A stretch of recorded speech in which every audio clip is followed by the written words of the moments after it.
a number of different recordings and you will have to answer questions on what you hear. There will be time for you to read the instructions and questions, and you will have a chance to check your work. All the recordings will be played once only. The test is in 4 sections. At the end of the test, you will be given 10 minutes to transfer your answers to an answer sheet. Turn to Section 1. Section 1. You will hear a woman calling the London Police Department to report a robbery. First, you have some time to look at questions 1 to 4.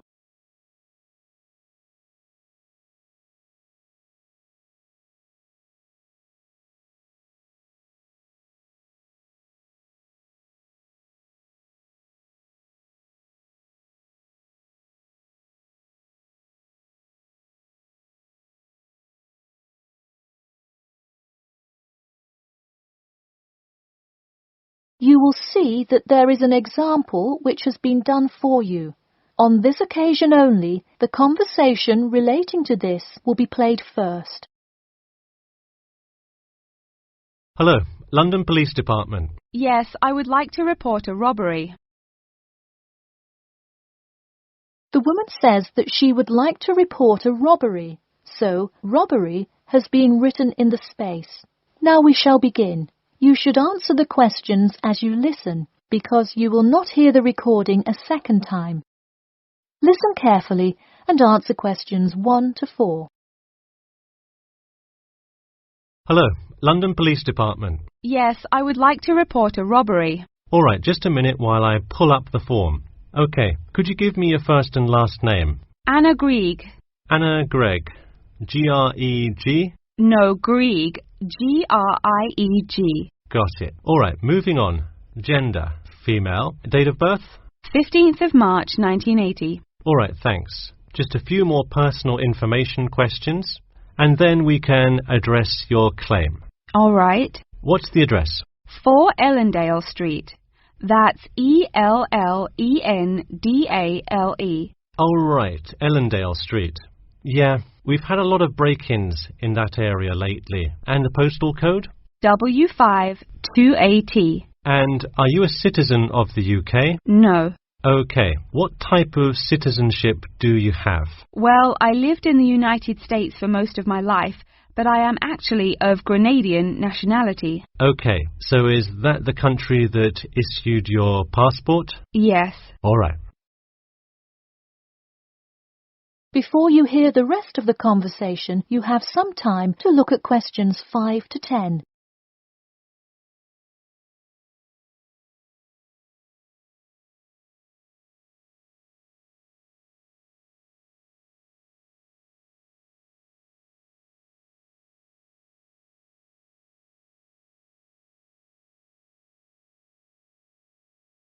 Now listen and answer questions 5 to 10. And what is the crime you're reporting? I already said a robbery. Oh, right. Sorry. This is about the 100th robbery report I've filled out today. Have you had any prior break-ins? In the building or just my flat? The unit below mine got broken into last year. No. Just your flat. Oh, then no, not here. All right. Let's see here. Can you think of anything that was out of the ordinary around your building, or anyone who may have had reason to do this? No, it seemed like just a normal evening. I didn't see anyone suspicious and can't think of anyone that would target me specifically. How long has this been your place of residence? Let me think. I moved in on February 1st and it's October, so it's been about 8 months already. Wow, time flies. And that is just for Ellendale, yeah? Yes, I have lived in the UK for just over 1 year. I see. Can you give me the first and last names of all members of the household? Actually, I live alone. OK, so no other occupants. And can you give me a brief account of what happened? I left to go to a dinner party at 6 p.m. and when I returned at 11, I found the place ransacked and a lot of my things gone. Any sign of forced entry? Yes, the back door was wide open and it looked like someone used a crowbar to force it open. I see. And just to be clear, was the door locked when you left? Of course. Hey, You would be surprised how many reports we get where people have failed to lock their doors. Now, I need you to list any missing items valued above £200. So far, I'm missing my computer, my purse with my wallet in it, and the TV. OK, let's start with the computer. What is the estimated value? £500. And what is the serial number? G416870. Thank you. And a visual description? It is a black 13-inch PEMDAS cloud book. There is an Oxford sticker on the lid. OK, and could you give me a description of the purse? Sure, it's a Claude Frieda shoulder bag and the material is silver-coloured cloth. Price? £300. OK, that concludes my report. I'll submit it and we'll let you know of any developments. That is the end of section 1. You now have half a minute to check your answers.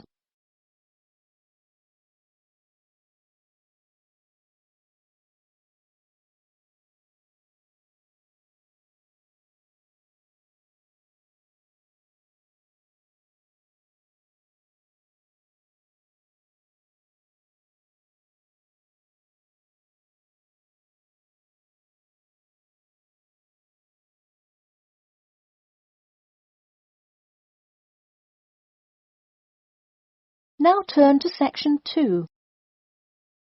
Section 2. You will hear two students called Mark and Gina asking their tutor for advice on the extracurricular project. First, you have some time to look at questions 11 to 14.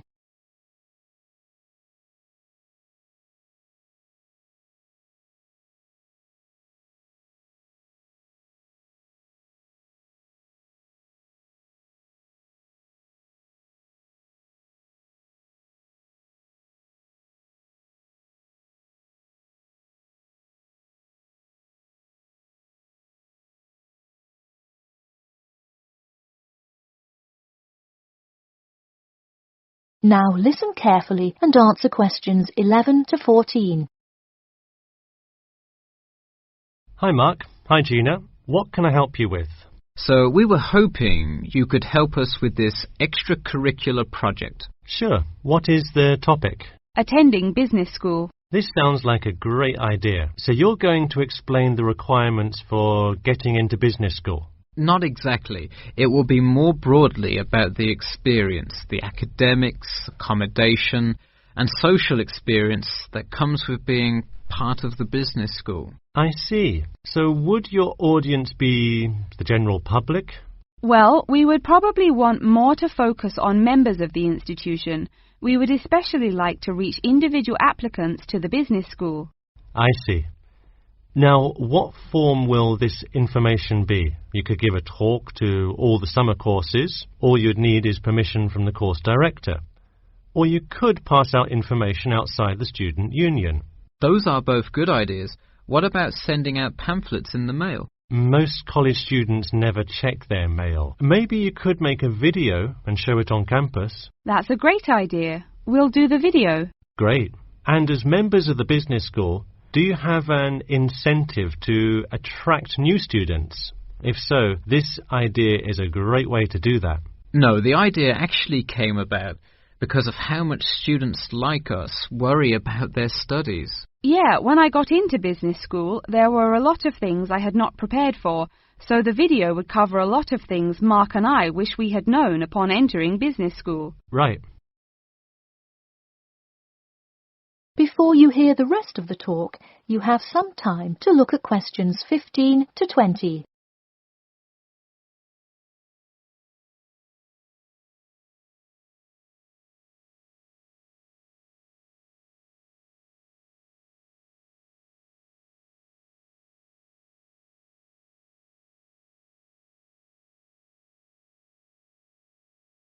Now listen and answer questions 15 to 20.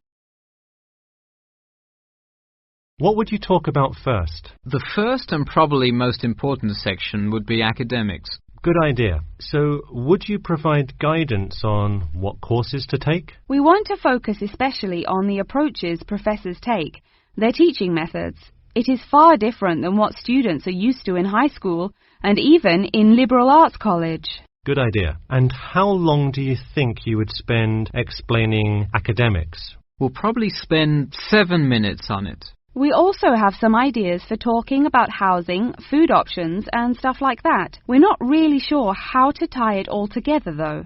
I think it would be suitable to title that section Accommodation. What do you think? That could work. We'll definitely describe the different dining options at the cafeteria and then walk students through flats and the grueling process of finding one near the business school campus. Okay, so we would cover specifics on the cafeteria as well as flats. I think those are both helpful. We could spend about 6 minutes on accommodation and be sure to touch on those specifically. Great. Is there anything else you would talk about? We definitely want to go over the social aspect of attending school here. Of course. I think it's good to have a little fun once in a while when you're working so hard in school. I think we are going to introduce new students to the disco that so many upper-class men know and love. Maybe we'll include a few other places too, but that's the main one. We're also going to invite students to the international evening taking place in the first week of school as a great chance for our large international student population to meet a lot of other new students. It can definitely be hard to meet people as an international student. I think that is a great idea. You may want to spend slightly longer on this section than the other two. How about 8 minutes? That sounds reasonable. So overall, the introduction should take 3 minutes and then the conclusion should take 4, giving us a total of 28 minutes. I wouldn't rush your introduction. Maybe give it between 4 and 6 minutes. The conclusion, though, can be shorter since it's just a quick refresher of each of the topics. Give that not more than 2 minutes. Okay, so in total, the video should take about the same time, just more intro and less conclusion? Precisely. All right, we're going to get to work on our video. Thanks for your help. That is the end of section 2. You now have half a minute to check your answers.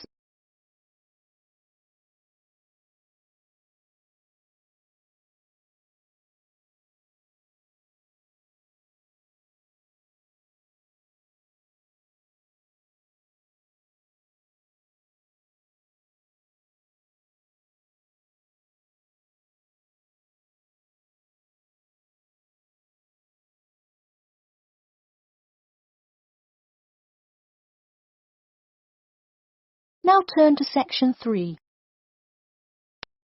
Section 3.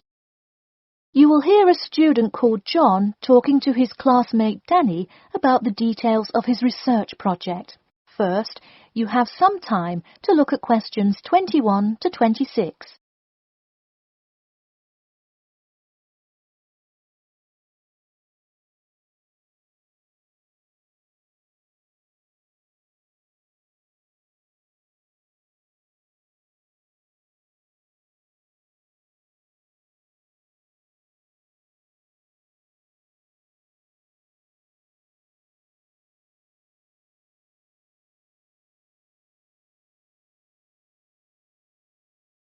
Now, listen carefully and answer questions 21 to 26. So, tell me about your research project, John. I created a questionnaire for the study to determine people's opinions of the relative feasibility of earning a living in Brisbane. Oh, cool. How is it scored? Are they all multiple choice questions? Well, the questions consist primarily of yes or no responses. There are 2 free response questions at the end. Participants will use a computer to fill in their answers. That way, it is really easy to analyze the data afterward. Great. It sounds like you have a pretty solid idea of what you should do. Just don't forget to submit a copy of your plans to Professor Curran by the 15th. Oh, I almost forgot. You don't do it for the high grade or appraise, but he can review and give you feedback. Right, that will be helpful. He has been conducting studies like this for 30 years now. Yep. Oh, and I'm curious. Are you going to be in the room giving subjects directions for the questionnaire? Well, I think the instructions will be provided by another representative who will not be analysing the data. I want them to feel they can answer and be completely anonymous, so I will not be in the room. Anonymity is really important for this study. I agree. Good idea. You should tell the representative to remind subjects to fully consider both sides of each issue. Sometimes it's really easy to immediately check yes or no without stopping to think about it completely. That's so true. It's like a race to finish the questionnaire first or something. I'll make sure to include that in the instructions. This report has to be perfect. Wow, what's the big deal? I know it's part of your grades and all. Well, it's that, but also a well-executed study could grab the attention of faculty in the department, which would be a huge deal. So, for attention? No, silly. I mean, I could really gain the respect of professors who may later take me on as a graduate student in their labs. Oh, I see. Before you hear the rest of the talk, you have some time to look at questions 27 to 30.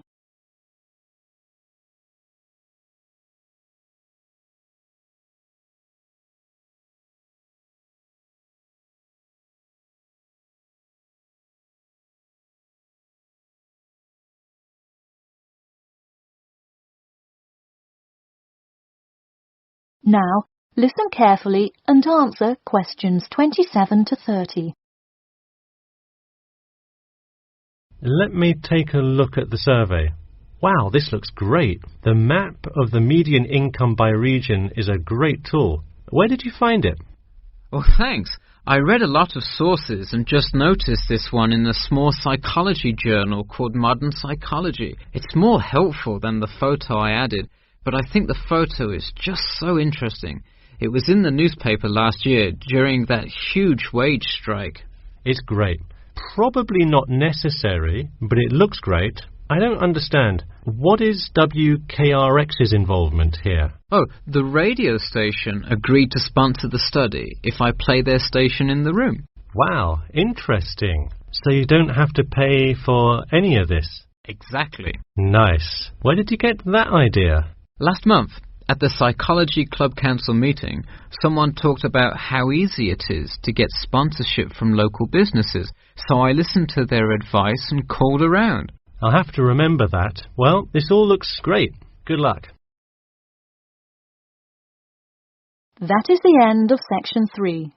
You now have half a minute to check your answers.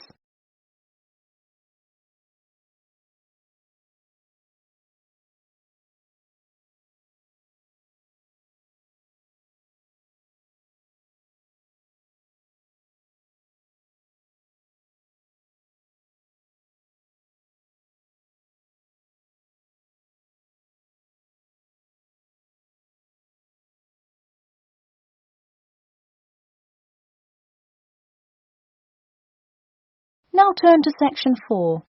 Section 4. You will hear the beginning of a lecture about the Pleasanton Town Market. First, you have some time to look at questions 31 to 40.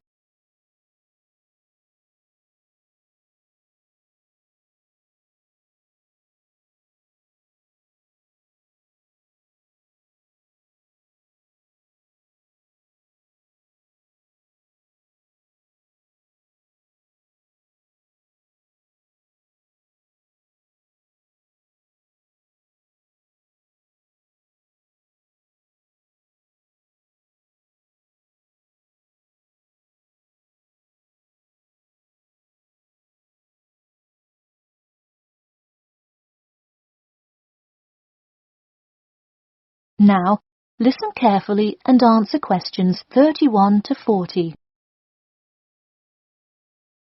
Good afternoon. In the last few lectures, we've been covering the social and political pressures that influenced the rise of the rebellion of 1679. Today, I would like to focus on the Pleasanton Town Market. Now, why are we talking all about some market? It's not like it was the first market ever, or even a particularly large market. The Pleasanton Town Market is important because it is often mentioned in the literature found in the library. If you have ever been there, you have probably seen all of the handcrafted items sold there now. But what was originally bought and sold in the town market?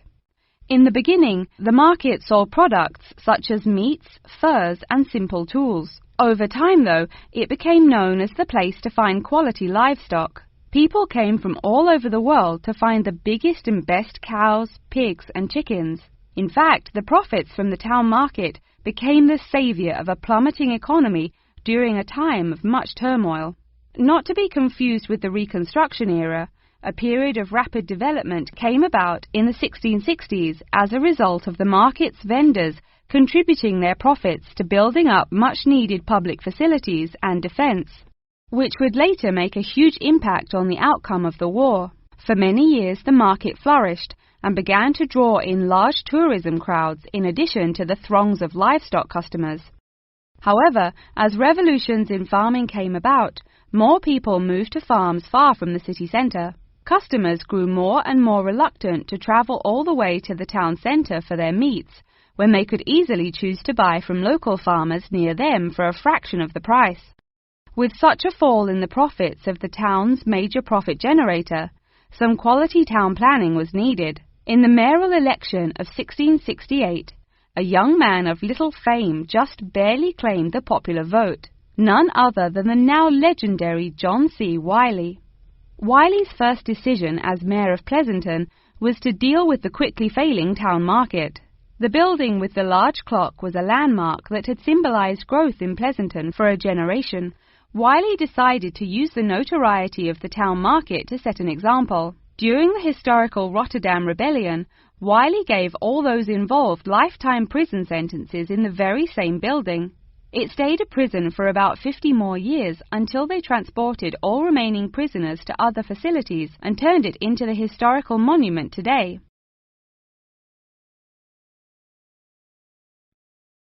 Now that you know the basics of the history of the Pleasanton Town Market, I will introduce your next group project. I want you to make a short film based on the real historical events that occurred in Pleasanton before and during the uprising. I will give you some class time to look through the library's reference section, but you will be responsible for conducting further research outside of class. I suggest starting by looking for information on the market itself. You'll find plenty of information. In fact, some students complain that there is actually too much information on it. On your own time, you could find family members of old war veterans to conduct interviews.